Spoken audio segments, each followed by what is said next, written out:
Well, good morning and welcome to Eating to Live. It is about 5:30 a.m. Tuesday morning after having a long day with the Memorial Day weekend, and we salute those who sacrificed for us for our freedom here on Eating to Live. Today's show is not going to be about Memorial Day weekend. Today's show is going to be about a day we fast and why it's so crucial for us as diabetics to fast. And we will get to the specifics here on Eating to Live.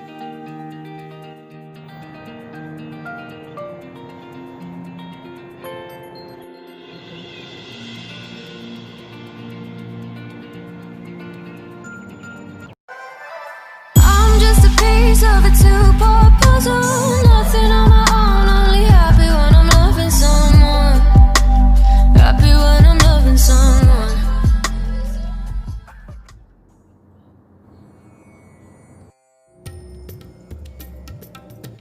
We are out here in the garden and we're about to water our plants.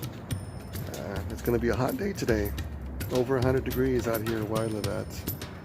And I want to talk to you about fasting and why it is so crucial for diabetics to fast. So why is it so important for diabetics to fast? Well, the number one reason is because it gives your pancreas a chance to rest. It gives your pancreas a chance to not produce any insulin if you're type 2 and insulin resistant. And if you're type 1, it gives, when you're type 1, you don't make insulin or you make very little insulin.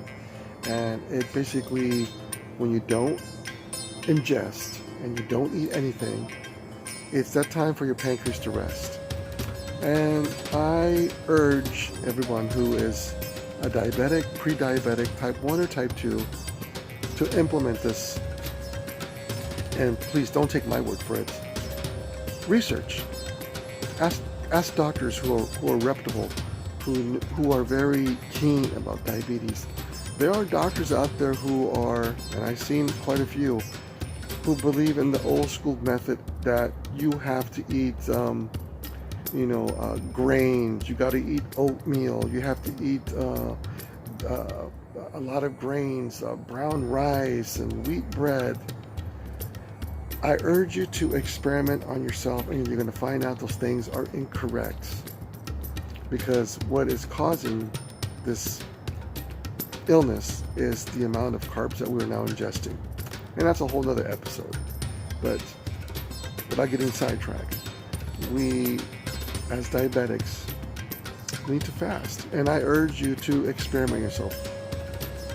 Maybe you think, wow, I can't fast all day. That's a lot, and it is in the very beginning. It can be very, very, very difficult. I suggest do like one meal. If you normally eat 3 meals a day, and like I said, some of these old school doctors, like my old doctor, said to me, I need to eat 5 to 7 times a day. I know doctor, this guy went to medical school. I'm believing everything he tells me. Come to find out, that's incorrect. My insulin is pumping out, or trying to pump out insulin from my pancreas. I suggest experiment. Don't eat breakfast one day. Skip the breakfast. See how you feel. Check your blood. Check your sugar. See what it does. Then go 2 meals. No breakfast, no snack, no lunch. See how you're feeling. And everyone knows their own body. If you're feeling queasy, weak, well, maybe you should eat something, or maybe you should drink something. But starting out slow and then building up and building up and building up. Now I'm at the point where I can fast until 2 or 3 o'clock in the afternoon, and my last meal was at 5 o'clock the day before. Did I start out that way? No. It's a work in progress. But in doing so, I'm finding out that my blood sugar begins to drop, because number one, I'm not ingesting. Number two, my pancreas is resting and it's not trying to produce any insulin. And Once you get past a certain amount of hours of fasting, your body begins to burn that stored energy we call fat in our bodies. And I do suggest you experiment and try yourself and see what fasting does to you. Don't take my word for it. Research, and research. If your doctor says you got to eat 5-7 times a day, you need to find a different doctor.